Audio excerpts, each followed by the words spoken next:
खित्ते के अंदर बड़े हालात तेज़ी के साथ तब्दील हो रहे हैं, तेज़ी के साथ। अब मैं रोज़ ही बात कहता हूँ, लेकिन कहता इसलिए हूँ कि वाकई हो रहे हैं। डोनाल्ड ट्रंप साहब की पहली स्लाइड देखें। डोनाल्ड ट्रंप साहब ने एक साहब को ट्वीट किया है, ये एक्स पे मैसेज डाला है, और वो उसका इख्तिताम उन्होंने किया है, you are fired, you are fired. और ये जो है, ये फर्स्ट अगर हम दिखा सकें स्लाइड, वो कह रहे हैं तुम्हारी कोई ज़रूरत नहीं है कि तुम तक जो है वो क्लासिफाइड इंफॉर्मेशन पहुंचे। ठीक है, डोनाल्ड ट्रंप का जो मैसेज है ये। उसके बाद वो कहते हैं इसीलिए हम तुम्हारी सारी सिक्योरिटी, अभी किसको मुखातिब कर रहे हैं? प्रेसिडेंट बाइडेन को। प्रेसिडेंट बाइडेन को लिख रहे हैं कि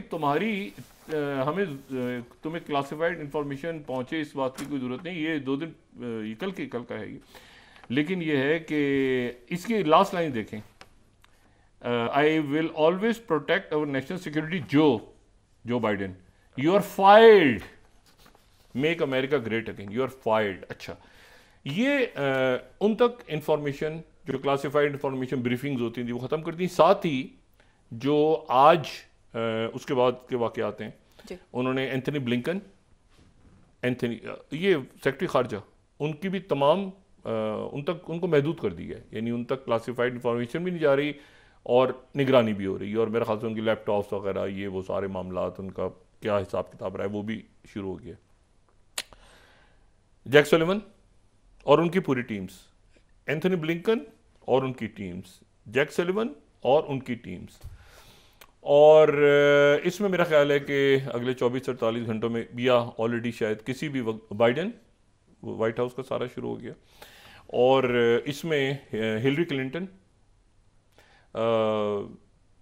ओबामा, और इस दौर के सारे जो लोग हैं, जो कि 2008 ऑनवर्ड्स, जो मैंने आपसे कहा था ना कि पॉलिटिको को भी मीडिया वो उठाया है उन्होंने उस वक्त से, क्योंकि उससे पहले बुश थे, हो सकता है बुश दौर के भी उठा लें। जो है इनका कोई, इनको पता है कि ये रिपब्लिकन्स के अंदर भी तो काफ़ी चटाक पटाक हो रही है ना, तो ये इसको किसी केयर नहीं करेगा प्रेसिडेंट ट्रंप के, इसमें कोई रिपब्लिकन आ रहा है बुश दौर का या पिछले दौर का या मौजूदा दौर का, वो जा रहा है जहाँ पर उसको जाना है। ठीक है, वो president Trump is doing well.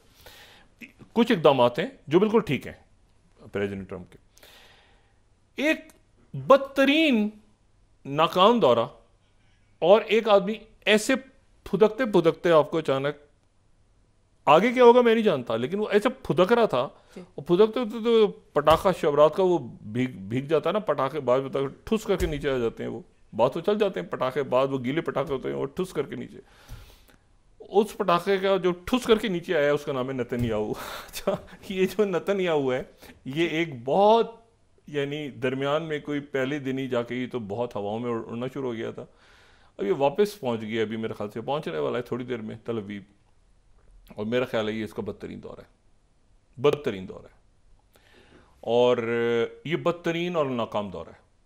ठीक है, एक तो ये है कि इसने ज़रा ये भी खुल के सामने आ गया कि इसका मकसद क्या है, ये क्या चाहता क्या है। वो जो ट्रम्प इंतजामिया में जो हॉक्स बैठे हैं, वो कहाँ तक जा सकते हैं, ये बात भी खुल के सामने आ गई कि वो कहाँ तक जा सकते हैं, भाई रियल इस्टेट, ये वो सारी बातें कर दी ना, फिर पीछे हट गए वो, लेकिन ये बात तो, आइडिया तो हुआ ना कि कहाँ तक जाया जा सकता है। तीसरी जो बात है वो ये है कि जो रिस्पॉन्स आया, मैं दाद देता हूँ, जो कमाल का रिस्पॉन्स आया। मैं एक्चुअली इसमें कोई दहशतगर्दी किसी ने नहीं की, कोई टेररिज्म की एक्टिविटी नहीं बट इन्हांस हुई, एक खामोश डिप्लोमेटिक रिस्पॉन्स आया, और सबसे पहले रिस्पॉन्स आया सऊदी अरेबिया का, जो सबसे इंपॉर्टेंट था, फिर यूएई का आया, फिर इजिप्ट का आया, अच्छा फिर जो सऊदी अरेबिया के अगेंस्ट टर्की का आया, ईरान का आया, फिर जो सऊदी अरेबिया के अगेंस्ट नेतन्याहू ने बात की उसके खिलाफ फिर सऊदी अरेबिया से पहले दूसरे मुल्कों का आना शुरू हो गया, इजिप्ट का, कतर का, यूएई का, टर्की, ईरान, और मेरे ख्याल से पाकिस्तान का भी बड़ा स्ट्रॉन्ग स्टेटमेंट आया कि हमने सऊदी अरेबिया के बारे में कैसे बात की। तो ये जो है ना, ये मेरे ख्याल से एक ज़बरदस्त डिप्लोमेसी हुई, खामोश डिप्लोमेसी, और यहाँ तक चली गई थी वो डिप्लोमेसी के जॉर्डन और इजिप्ट, ये सारे जो ऑस्लो एकॉर्ड्स और कैंप डेविड और सारा, देखें बड़े आपस में इख्तलाफात हैं, मुख्तलिफ ग्रुप्स हैं, पैलेस्टीनियंस में भी आपस में हर जगह होते हैं, ये हमास भी है, कोई इस्लामी जिहाद है, फतह है, मुख्तलिफ ग्रुप, लेकिन पैलेस्टीनियन कॉज जो है ना, पैलेस्टीनियन कॉज, उसके ऊपर ऑल आर वन, सब एक, ठीक है। स्पेशली खास तौर पे जब हमास और फतह के दरमियान ये तय हो गया था मामला कि 2 स्टेट पे, हमास भी एग्री कर गई थी इस्माइल हानिया शहीद के दौर में, और साथ ही फतह भी डील कर गई थी 2 स्टेट। और दूसरा जो तारीखी मामला हुआ वो ईरान और सऊदी अरब के दरमियान जो 2023 में सुलह हुई। उससे पहले ये था कि सेक्टेरियन झगड़े करवा दें, फलां करवा दें, दिमाग में वो चलता रहता था। तो वो फेल हुई। इजिप्ट में नहीं कोई टर्मोइल क्रिएट हुआ, जॉर्डन में नहीं हुआ, नहीं होगा इंशाल्लाह, और ये सीरिया में नहीं हुआ। टर्की के मामलात पीकेके के साथ, पीकेके को बिल्कुल अगर वो अमेरिका के पास उसने जाना है तो फिर जो हशर होता है वो हमारे सामने ही है। तो बेहतर ये है कि बहुत अच्छा है कि वो एक ओलिव ब्रांच आई है, वो पार्लिमानी सियासत में चले जाएं और ज़बरदस्त सियासत करें जैसे अपने हकूक़ के लिए सारा, लेकिन टेररिज्म से निकल जाए। फिर उसके बाद जो है वो दूसरी बात जो सबसे इंपॉर्टेंट है वो ये है कि इसको मैं फेलियर क्यों कह रहा हूँ। पहली बात तो ये है कि कल हमने अफसोसनाक देखा, ये मनाजर अच्छे किसी तरह से भी नहीं थे कि वहाँ से जिस तरह से हमास के पास से कैदी ये यरगमाली रिहा हुए, ये किसी भी अंदाज में अच्छा नहीं था।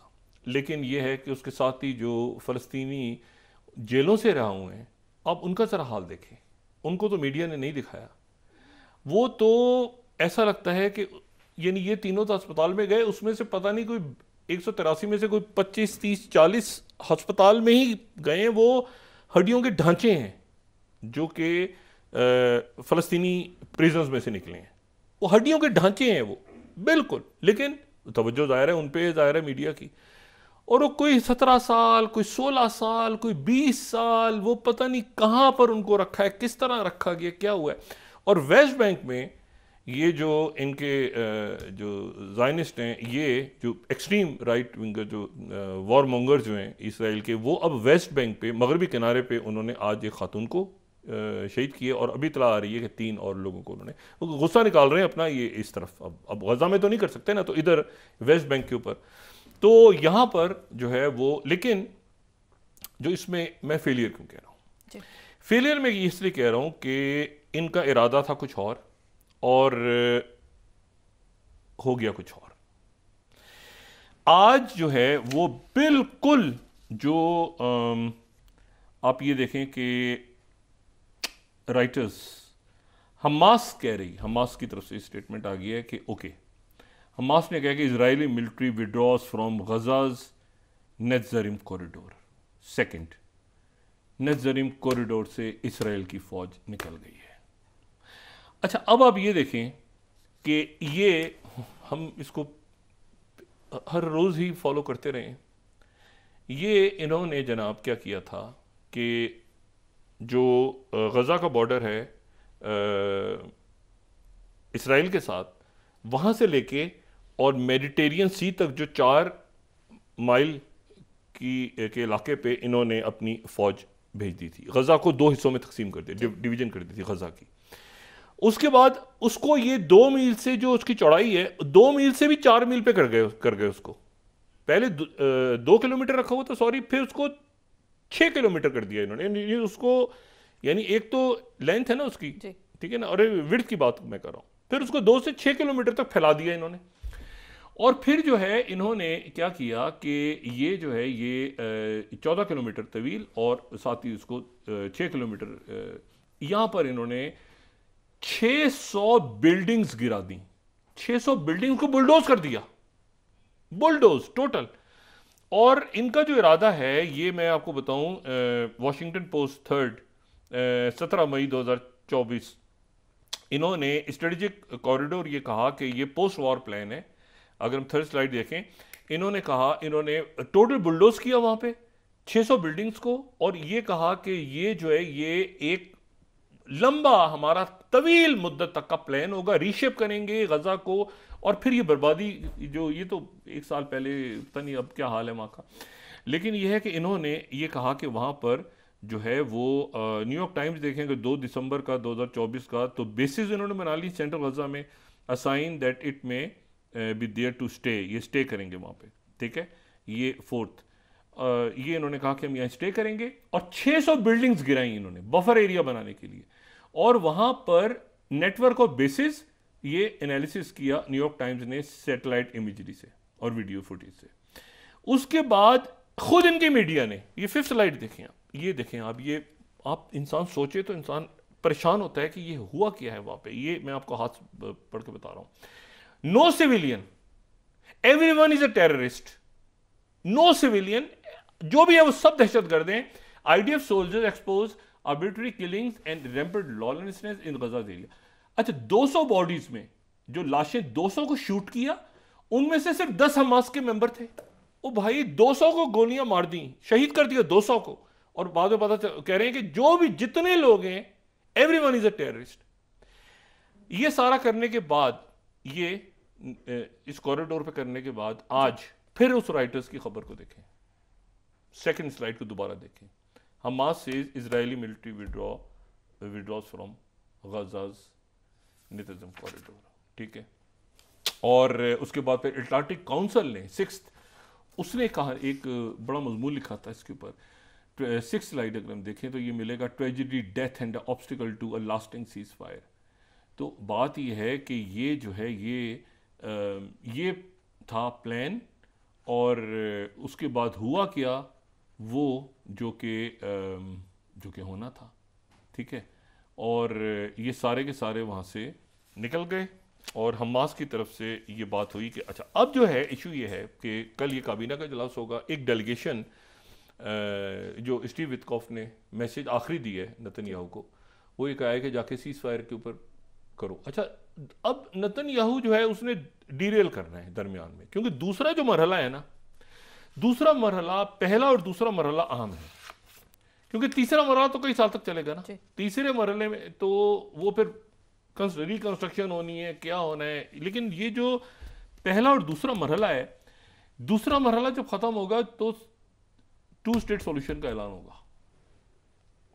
2 स्टेट सॉल्यूशन का ऐलान होगा। पहले मरहले में तो विड्रॉल हो जाएगा, सारा रिहाई हो जाएगी, सब कुछ।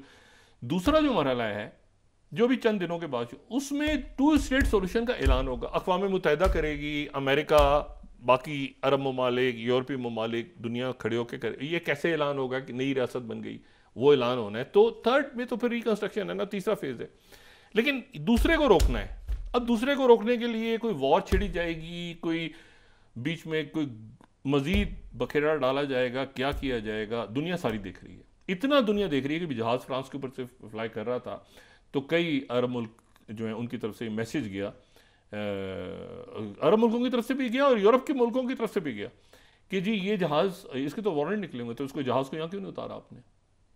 ये जो विंग्स ऑफ ज़ाइन के नाम से इसका जो जहाज है नेतन्याहू को, उसको उतारा क्यों नहीं? ये आपकी फ़ज़ाई हदूद से गुजर रहा है, तो ये तो वांटेड है, ICC के वारंट निकले हुए हैं, तो इसको आपने उतारा क्यों नहीं? यानी यहाँ तक दुनिया इस वक्त अलर्ट है कि नेतन्याहू बीच में क्या गड़बड़ करता है, क्या करता है। फेलियर, तो दूसरा फेलियर ये हुआ कि ये सारा मंजूर हो गया। तीसरा ये है कि वो वहाँ पर पहुँच गए, डेलीगेशन पहुँच गए 2nd राउंड के ऊपर गुफ्तगू के लिए, ठीक है। तीसरा कौन सा इशू है जहां पर फेलियर हुआ? एक तो ये कि कॉरिडोर से निकल गए, डील आगे चली, सीज फायर की कैदी और ये रमाली वो सब रिहा हुए। ये कतर में पहुंच गया डेलीगेशन, जो कि आगे मुज़ाकरात को बढ़ाएगा, क्योंकि अभी मार्को रूबियो ने आना है, स्टीव विटकॉफ ने आना है, तो वो सीज फायर के ऊपर अमेरिका भी खड़ा है, सारे लोग खड़े हैं। उसके बाद एक बात और बड़ी अजीब कोई इंटरेस्टिंग, न्यूयॉर्क पोस्ट को कल एक इंटरव्यू दिया। न्यूयॉर्क पोस्ट के लोगों ने एक दिन गुजारा है प्रेसिडेंट ट्रंप के साथ, और इस दौरान बड़ी लंबी उनकी बातचीत हुई है प्रेसिडेंट ट्रंप से। तो न्यूयॉर्क पोस्ट को उन्होंने इंटरव्यू में कहा है कि ईरान से मैं डील चाहता हूँ, बॉम्बिंग नहीं चाहता, ईरान पे हमला नहीं करना चाहता, मैं तो ईरान से न्यूक्लियर डील चाहता हूँ। तीसरी जो बात है वो ये है कि ये $7 बिलियन मिल रहे हैं। मैं देखें $7 बिलियन इनको मिल रहे हैं। मैं वक्फे में जाने से पहले 9 स्लाइड अगर दिखाऊं, US approve sale of 20 billion weapons, अगस्त में तो 20 बिलियन हुए थे। उसके बाद ये हुआ, ये मैं 9th भी दिखा रहा हूँ और AP भी दिखा रहा हूँ, तो ये जो है ये तो हुए थे 20 बिलियन, वो उसके बाद रोक दिए थे, शायद ट्रंप ने ऊपर नीचे कर दिए थे, क्या हुआ था खुदा। फिर उसके बाद ये मैं आपको दिखा रहा हूँ, ये 14 अगस्त का है, ये 14 मई को 1 बिलियन ये बाइडेन इंतजामिया के दौर में हुआ था। अच्छा, वो जो 20-20 बिलियन थे वो पता नहीं किधर हैं। तो ये अभी US approves military sale of 7 billion, तो वो 20 बिलियन रुक गए हैं शायद, और ये 7 बिलियन मिले हैं जो अल अरबिया कोट कर रहा है 11th के 7.4 बिलियन। वो बाइडन ने तो इनको 20 बिलियन देने को कहा था, तो ये तो 7 बिलियन पे आ गए हैं। तो ये क्या है, ये क्या हुआ है? कटौती हो गई है, पैसा कट गया है, क्या हुआ है? असला यानी तो बड़ा बढ़ा चढ़ा के बता रहे हैं ना 7 बिलियन। ओ भाई, पहले 20 बिलियन का ऐलान हुआ था, तो वो 20 बिलियन आने में भी ऐसे कोई क्या कहना चाहिए उसको, छुआरों की तरह नहीं पड़े होते। वेपन्स का ऑर्डर होता है, वो 2-2, 3-3 साल बाद डिलीवर होते हैं। कोई रेडीमेड गारमेंट्स तो नहीं है ना ये आपके वेपन्स। तो वो 20 बिलियन पता नहीं कब मिलने थे, वो खत्म करके तो 7 बिलियन मिले। तो मतलब अब क्या कहिए, क्या दौरा था, सिर्फ नहीं जाना बेहतर था।